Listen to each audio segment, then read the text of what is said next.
નમસ્કાર મારા વાલા દર્શક મિત્રો. શિયાળામાં હાર્ટ એટેકના કેસ કેમ વધી જાય છે?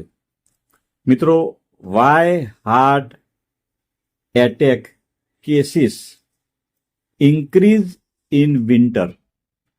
મિત્રો, વાત કરીએ તો શિયાળાની શરૂઆત થતાં જ તમે નોટિસ કર્યું હશે કે હાર્ટ એટેકના કેસ અચાનક ખૂબ જ વધી જાય છે. અને આવું ક્યારેક ક્યારેક નહીં, દર વર્ષે થાય છે. ભલે ભારત હોય, યુએસ હોય, યુરોપ હોય, તમને બધી જગ્યાએ આ જ પેટર્ન દર વર્ષે જોવા મળે છે. પરંતુ સવાલ એ આવે છે કે આખરે આવું કેમ થાય છે? શિયાળો આવતા જ આખરે હૃદયની બીમારીઓનું જોખમ આટલું વધારે કેમ વધી જાય છે? ચાલો આપણે આજે ખૂબ સરળ વૈજ્ઞાનિક અને આયુર્વેદિક દ્રષ્ટિકોણથી સમજવાનો પ્રયાસ કરીએ. મિત્રો, શિયાળો આવતા ચારે બાજુથી હાર્ટ એટેક્સના કેસો તમને જોવા મળે છે. તમને ચારે બાજુ જોવા મળે કે 20 વર્ષનો યુવક મૃત્યુ પામ્યો, 50 વર્ષનો, 30 વર્ષનો. અને આવું એટલા માટે છે કારણ કે શિયાળો હૃદયના દર્દીઓ માટે સૌથી મુશ્કેલ મોસમ હોય છે. પરંતુ જો તમે સમજી ગયા કે અસલી ખતરો ક્યાં છુપાયેલો છે, તો તમે તમારા હૃદયને આ સિઝનમાં 10 ગણું વધારે સુરક્ષિત રાખી શકો છો. તો ચાલો મિત્રો, એક પણ મિનિટની વાર કર્યા વગર વિડીયોની શરૂઆત કરીએ અને શિયાળામાં હાર્ટ એટેક્સ વધવા પાછળ ખરેખર શું કારણ છુપાયેલું છે, કેવી રીતે આપણે સુરક્ષિત રહી શકીએ.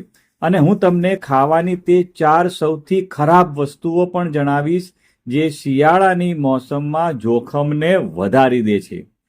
તો મિત્રો, મારી વિનંતી છે કે તમે આ વિડીયો પૂરેપૂરો જોજો. મિત્રો, હવે આપણે ટોટલી વાત કરવાના છીએ. તો પહેલું જે છે એ છે આ થવા પાછળના કારણોમાં શારીરિક કારણો, એટલે કે ફિઝિયોલોજીકલ રીઝન્સ. મિત્રો, તમે અવારનવાર લોકોને કહેતા સાંભળ્યા હશે કે અમુક સગાને રાત્રે ઠંડી લાગી અને સવારે ખબર પડી કે તેમને હાર્ટ એટેક આવ્યો. અથવા કોઈ વ્યક્તિ મોર્નિંગ વોક પર ગયો હતો, અચાનક ત્યાં પડી ગયો અને મૃત્યુ થયું. તો આખરે શિયાળામાં જ આવું કેમ થાય છે? ખરેખર તેનો જવાબ 4 ખૂબ જ મહત્વપૂર્ણ શારીરિક કારણોમાં છુપાયેલો છે, જેને સમજવું દરેક વ્યક્તિ માટે ખૂબ જ જરૂરી છે. પહેલું છે રક્તવાહીઓનું સંકોચન, એટલે કે વેઝો કોન્સ્ટ્રિક્શન. મિત્રો, શિયાળામાં શરીરનું મુખ્ય તાપમાન, જો આપણે વાત કરીએ, કોર ટેમ્પરેચર ઓછું થવા લાગે છે. અને તેને જાળવી રાખવા માટે આપણી ત્વચા અને બહારના ભાગોની રક્તવાહિનીઓ સંકોચાઈ જાય છે અને લોહી શરીરના અંદરના ભાગ તરફ પહોંચવા લાગે છે. જો જોવામાં આવે તો આ શરીરની પોતાની એક કુદરતી સંરક્ષણ પદ્ધતિ, એટલે કે નેચરલ ડિફેન્સ મિકેનિઝમ હોય છે, જેનાથી શરીરમાં ગરમી બની રહે અને આપણને કોઈ સમસ્યા ન આવે. પરંતુ તેના પરિણામે આપણું બ્લડ પ્રેશર વધી જાય છે, હૃદયને વધુ બળથી લોહીને પંપ કરવું પડે છે, ગરમી જાળવી રાખવા માટે શરીરની ઓક્સિજનની માંગ વધી જાય છે. અને જો કોઈને પહેલાથી જ ક્યાંય બ્લોકેજ હોય તો તે જીવલેણ સાબિત થઈ શકે છે. મિત્રો, ખાસ કરીને high blood pressure, diabetes, cholesterol, મેદસ્વીતા અને ભારે ધૂમ્રપાન કરનારાઓ માટે નસોનું આ રીતે સંકોચાવું, જેને મેડિકલી આપણે વેઝો કોન્સ્ટ્રિક્શન કહીએ છીએ, તે સૌથી વધુ ખતરનાક હોય છે. બીજું કારણ છે લોહીનું જાડું થવું, એટલે કે ઇન્ક્રીઝ બ્લડ વિસ્કોસિટી. જો તમને લાગી રહ્યું છે કે લોહીની નસોનું આ રીતે સંકોચાવું ખૂબ જ ખતરનાક છે, તો જાણી લો કે તેનાથી પણ ખતરનાક એક બીજી વસ્તુ છે, જે છે શિયાળામાં લોહીનું જાડું થઈ જવું. મિત્રો, શિયાળાની મોસમમાં લોહીની સ્નિગ્ધતા, એટલે કે વિસ્કોસિટી, એટલે કે તેને જાડાપણું વધી જાય છે અને પ્લેટલેટ્સ વધુ ચીકણા, એટલે કે સ્ટીકી થઈ જાય છે. અને તેના પરિણામે શરીરમાં બ્લડ ક્લોટ્સ, એટલે કે લોહીના ગઠ્ઠા બનવાનું જોખમ વધી જાય છે. મિત્રો, જો ત્રીજા કારણ વિશે વાત કરીએ તો ઓછું વિટામિન ડી, એટલે કે લો વિટામિન ડી. મિત્રો, ત્રીજું મહત્વપૂર્ણ પરિબળ છે ઓછું વિટામિન ડી. જુઓ મિત્રો, વિટામિન ડીની ઉણપ તો પહેલાથી જ ભારતમાં ખૂબ સામાન્ય છે.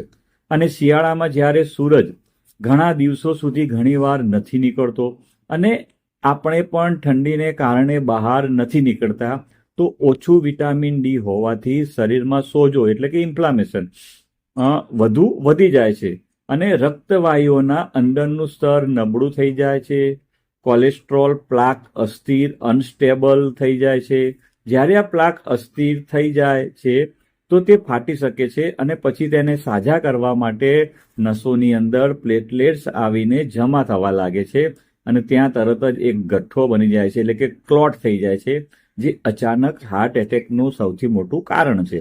મિત્રો, જો વાત કરીએ તો ચોથા નંબરમાં એ છે માનસિક તણાવ, એટલે કે અત્યારે ઇન્ક્રીઝ સ્ટ્રેસ, અને છેલ્લે શિયાળામાં તણાવ એટલે કે સ્ટ્રેસ, ચિંતા અને ડિપ્રેશન પણ વધી જાય છે, જેના કારણે high heart rate, high blood pressure અને એરિથમિયા એટલે કે અનિયમિત હૃદયના ધબકારા, ઇરેગ્યુલર હાર્ટબીટ પણ તમારામાં થઈ શકે છે, જે આખરે હૃદયના સ્વાસ્થ્ય માટે સૌથી વધુ હાનિકારક છે. મિત્રો, હવે આપણે જો જોખમ વધારતી જીવનશૈલીની આપણે જો વાત કરીએ તો મિત્રો એની અંદર જે lifestyle habits increasing risk of heart attack. તો મિત્રો વાત કરીએ તો પહેલા આપણે જે વાત કરી એ બધા હતા શારીરિક કારણો જે શિયાળામાં હાર્ટ એટેકનું જોખમ વધારી દે છે, પરંતુ 3 એવી જીવનશૈલીની આદતો પણ છે જે આ જોખમને વધારવામાં સોનામાં સુગંધ એટલે કે આગમાં ઘી ઓમવાનું કામ કરે છે. એક, વધારે ખાવું અને ઓછું સક્રિય રહેવું, એનો મતલબ કે overeating and low activity. આમાં સૌથી પહેલું છે શિયાળાની રજાઓમાં વધારે ખાવું અને બહુ ઓછું સક્રિય રહેવું. મિત્રો, શિયાળાના મહિનાઓ ખાસ કરીને ડિસેમ્બરથી જાન્યુઆરીની વચ્ચે આપણે જીવનશૈલી સંપૂર્ણપણે બદલાઈ જાય છે.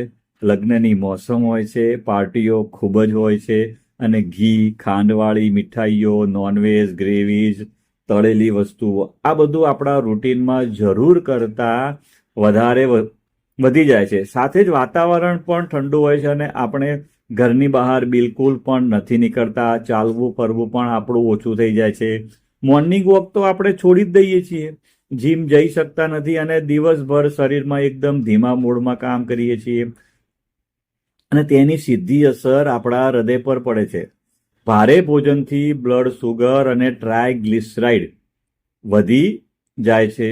ચરબીયુક્ત ખોરાકથી શરીરમાં સોજો વધે છે અને પ્રવૃત્તિ ઓછી થવાથી બ્લડ પ્રેશર અને રક્ત પરિભ્રમણ બંને ધીમા થઈ જાય છે અને આ 3 પરિબળો મળીને હાર્ટ એટેક માટે એક સંપૂર્ણ વાતાવરણ બનાવી દે છે અને તેથી જ શિયાળુ રજાઓની સિઝનમાં હાર્ટ એટેકના કેસ સૌથી વધુ જોવા મળે છે. બીજા નંબરમાં વાત કરીએ તો છાતીના લક્ષણોને અવગણવા. ઘણા લોકો જે ઇગ્નોરિંગ ધ ચેસ્ટ સિમ્પટમ્સ, જે છાતીના લક્ષણોને અવગણે છે, આ એક ખૂબ મોટું કારણ છે ખાસ કરીને આપણા ભારતીયોમાં, કારણ કે આપણી વસ્તુઓને હળવાશથી લઈએ છીએ.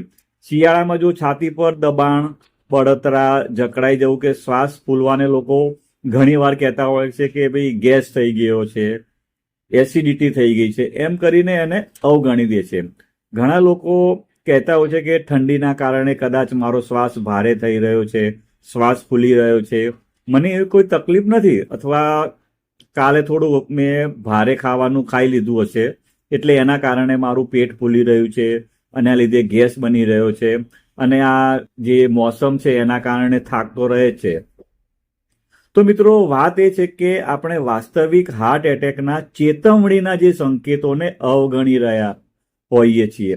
આપણે સમજતા જ નથી કે અંદર આપણામાં શું ચાલી રહ્યું છે. અને દોસ્તો, સારવારમાં જેટલો વિલંબ થશે તેટલા જ વધુ હૃદયના સ્નાયુઓને નુકસાન થાય છે અને આ જ વિલંબને કારણે ઘણીવાર જોયું છે કે યુવાન લોકોમાં પણ બેઠા હાર્ટ એટેકને કારણે મૃત્યુ થઈ જાય છે. તેથી જો શિયાળામાં તમને છાતી પર દબાણ રહે, ડાબા હાથમાં ભારેપણું અનુભવાય, શ્વાસ લેવામાં તકલીફ પડે અથવા અચાનકથી તમને ખૂબ વધુ નબળાઈ લાગવા લાગે, તો તેને ઠંડીની અસર સમજીને બિલકુલ અવગણશો નહીં, પરંતુ તરત સાવધાન થઈ જાઓ અને ડોક્ટર પાસે જઈને એનું ચેકઅપ કરાવી લો. મિત્રો, જો ત્રીજા કારણની વાત કરીએ તો વહેલી સવારનો વોક એટલે કે અર્લી મોર્નિંગ વોક. મિત્રો, ત્રીજી સામાન્ય જીવનશૈલીની આદત છે કે વહેલી સવારનો વોક. હા, આ થોડું આશ્ચર્યજનક છે પરંતુ ખૂબ જ મહત્વપૂર્ણ છે. મિત્રો, જો આપણે વાત કરીએ તો એક વૈજ્ઞાનિક હકીકત એ પણ છે કે સવારના સમયે આપણું હૃદય સૌથી વધુ અસુરક્ષિત હોય છે, અનસેફ. કેમ? કારણ કે વહેલી સવારમાં પ્લેટલેટ્સ કુદરતી રીતે વધુ ચીકણા હોય છે, વધુ ચોંટે છે, બીપીમાં ઝડપી વધારો થાય છે, રક્તવાહિનીઓ જકડાયેલી હોય છે અને કોર્ટિસોલ, જેને આપણે તણાવનો હોર્મોન, તેના ટોચ પર હોય છે. હવે આની ઉપર જ્યારે તમને ઠંડીની ચીલ એર એટલે કે ઠંડી હવા લાગે છે તો રક્તવાહિનીઓ વધુ સંકોચાઈ જાય છે અને હૃદયને બમણું દબાણ સહન કરવું પડે છે. તેથી શિયાળામાં સવારમાં ખાસ કરીને ખૂબ જ ઠંડીના સમયે હાર્ટ એટેકનું જોખમ 2 થી 3 ગણું વધી જાય છે. અને આ જ કારણે કે દર વર્ષે દર્દીઓને એક જ વાત કહેવામાં આવે છે કે વહેલી સવારનો વોક ન કરો, પરંતુ તેના કરતાં સારું છે કે તમે મધ્ય સવારમાં એટલે કે મિડ મોર્નિંગમાં વોક કરો એટલે કે ચાલો, અને થોડું સાંજે ચાલો જ્યારે ઠંડી બહુ વધારે નથી, તાપમાન થોડું વધી જાય છે ત્યારે ચાલવાનું. હવે મિત્રો, આપણે વાત કરીએ હૃદયને સુરક્ષિત રાખવાના 7 ઉપાયો. મિત્રો, જે 7 ways to protect your heart કયા કયા છે? હવે સવાલ એટલે કે પ્રશ્ન એ આવે કે આપણે પોતાને કેવી રીતે બચાવીએ. મિત્રો, ચિંતા ન કરો, કારણ કે શિયાળામાં પોતાના હૃદયને સુરક્ષિત રાખવું બહુ મુશ્કેલ નથી. બસ તમને થોડીક સાચી જાણકારી હોવી જોઈએ. આ 7 વસ્તુઓ જો તમે અનુસરશો તો તમે પોતાને સુરક્ષિત રાખી શકશો. ઠંડીથી બચીને રહો. મિત્રો, સ્પષ્ટ વાત છે કે જો ઠંડી વધારે હોય તો ઠંડીથી બચો. વધારે કપડાં પહેરો, સ્વેટર, મોજા, મફલર, ટોપી પહેરો, ખાસ કરીને જ્યારે સવારમાં કે કોઈ ઠંડીના સમયે જો કોઈને બહાર નીકળવું હોય તો. બીજું કે ચેકઅપ કરાવો, તમારા બીપી, સુગર, કોલેસ્ટ્રોલને ચેક કરો, અને જો તે ઊંચા હોય એટલે કે હાઈ હોય તો ડોક્ટરને જરૂર મળો. તેને અવગણશો નહીં. મિત્રો, હાઇડ્રેશન જાણવો. મિત્રો, જો પાણી ઓછું પીવાથી પણ લોહી જાડું થાય છે અને તમારામાં હાર્ટ એટેકનું જોખમ વધે છે, એટલે કે વધારે પાણી પીવો. વિટામિન ડી લો, એટલે આપણે ક્યાંથી લેવાનું છે? સૂર્યપ્રકાશમાં. અથવા જો કોઈ તમે સપ્લિમેન્ટ દ્વારા પણ ખાતરી કરો કે તમારું વિટામિન ડી આ દરમિયાન ઓછું ન થવું જોઈએ. મિત્રો, આપણે ખોરાકમાં થોડું ધ્યાન રાખશું, જેમાં મીઠું, ખાંડ, તળેલા ખોરાક આપણે ઓછા ખાશું. સક્રિય રહો એટલે કે એક્ટિવ રહો. દર 2 થી 3 કલાકમાં હલકું હલનચલન કરતા રહો, ચાલતા ફરતા રહો, જેથી તમારું રક્ત પરિભ્રમણ સારી રીતે જળવાઈ રહે. અને લક્ષણોને અવગણશો નહીં. જો તમને છાતીમાં થોડું દબાણ અનુભવાય, દુખાવો થાય, દર્દ થાય, તમને કંઈક અસ્વસ્થતા અનુભવાય તો તેને અવગણશો નહીં. તરત ડોક્ટર પાસે જાઓ અને ચેકઅપ કરાવી લો.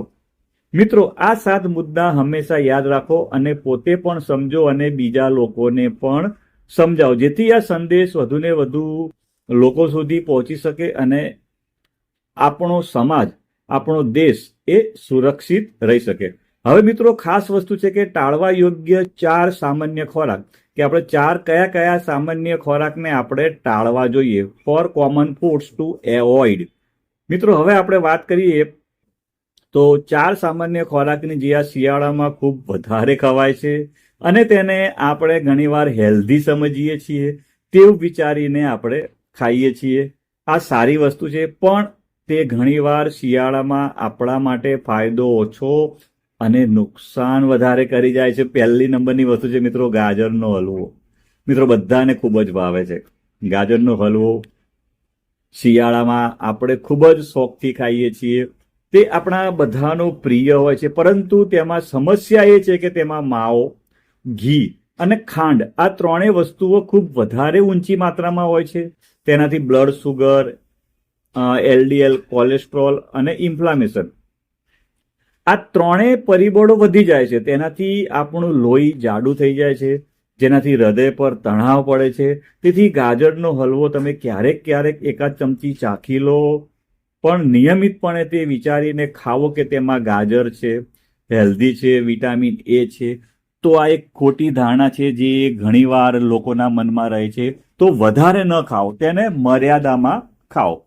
બીજી નંબરની વાત છે ભારે મસાલેદાર નોનવેજ કરી.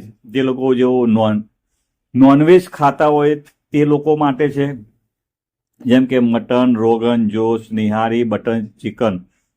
જે શિયાળામાં લોકો આ પ્રકારના જે ફૂડ્સ વધારે ખાય છે, પરંતુ તેમાં સંતૃપ્ત ચરબી એટલે કે સેચ્યુરેટેડ ફેટ ખૂબ વધારે હોય છે, જે આપણી ધમનીઓને બ્લોક કરી શકે છે. સાથે જ ભારે ગ્રેવી જ પાચનને પણ ધીમું કરે છે.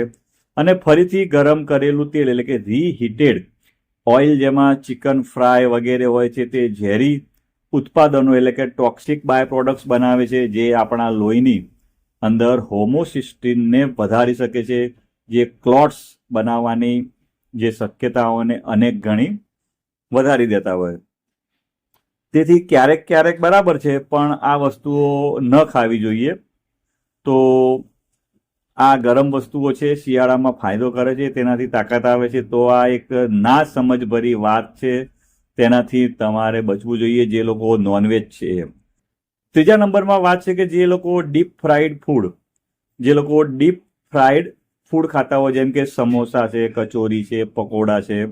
તો મિત્રો, શિયાળામાં ચા સાથે ગરમ પકોડા, કચોરી ખૂબ સારી લાગે છે, પણ આ સૌથી વધુ જોખમી વસ્તુઓ છે. તેમાં ટ્રાન્સ ફેટ્સ વધારે હોય છે, જેનાથી ધમનીઓ કડક થઈ જાય છે, શરીરમાં સોજો વધે છે, ટ્રાયગ્લિસરાઇડ વધે છે અને લોહી પણ આપણું જાડું થઈ જાય છે. તેથી આ પ્રકારના ફૂડથી પણ તમારે શિયાળાની ઋતુમાં ખાસ કરીને બચવું જોઈએ. મિત્રો, ચોથા નંબરમાં વાત કરીએ તો રેવડી, ગજક અને ચિક્કી. મિત્રો, બધાને ખૂબ જ ભાવતી હોય છે રેવડી, ગજક અને ચિક્કી. મિત્રો, તેમાં તલ અને ગોળ હેલ્ધી તો હોય છે, પરંતુ શિયાળાની તલપને કારણે લોકો ઘણીવાર તેને વધારે ખાઈ લે છે અને તે વિચારીને પણ ખાઈ લે છે કે આ તો હેલ્ધી વસ્તુઓ છે, શિયાળામાં ફાયદો જ કરે છે. ઘણીવાર આ જ કારણે તેને ખાવાથી શુગરમાં એટલે કે શરીરમાં સુગર લોડ વધી જાય છે, લોહી જાડું થાય છે, ટ્રાયગ્લિસરાઇડ અને બીપી પણ વધી શકે છે. તેથી તેને તમે ક્યારેક ક્યારેક ખાવામાં કોઈ વાંધો નથી, અથવા માપસરમાં ખાઓ. પરંતુ જો વધારે ખાવામાં આવે અને દરરોજ ખાધા પછી થોડું ઘણું આ વસ્તુઓ ખાઓ છો, તો તે તમારા માટે યોગ્ય નથી. તેનાથી તમારે બચવું જોઈએ. કોઈ પણ વસ્તુ સારી હોય તો એને માપસરમાં ખાવી જોઈએ. અને જો તમે ડાયાબિટીકના દર્દી છો, તો આ કિસ્સામાં તો તમારે તેને બિલકુલ ટાળવું જ જોઈએ. મિત્રો, શિયાળો એક ખૂબ જ સુંદર મોસમ છે. બસ આપણી કેટલીક ભૂલોને કારણે તે ખતરનાક બની જાય છે, પરંતુ જો તમે થોડીક જાગૃતિ રાખો તો આ સિઝન તમારા માટે બિલકુલ સુરક્ષિત બની શકે છે. તમે બસ આ મુદ્દાઓનું અનુસરણ કરો. હું તમને વાત કરું કે તેનાથી તમને ચોક્કસ ફાયદો થશે. તમને મારો વિડીયો શાંતિથી સાંભળ્યો એ બદલ તમારો ખૂબ ખૂબ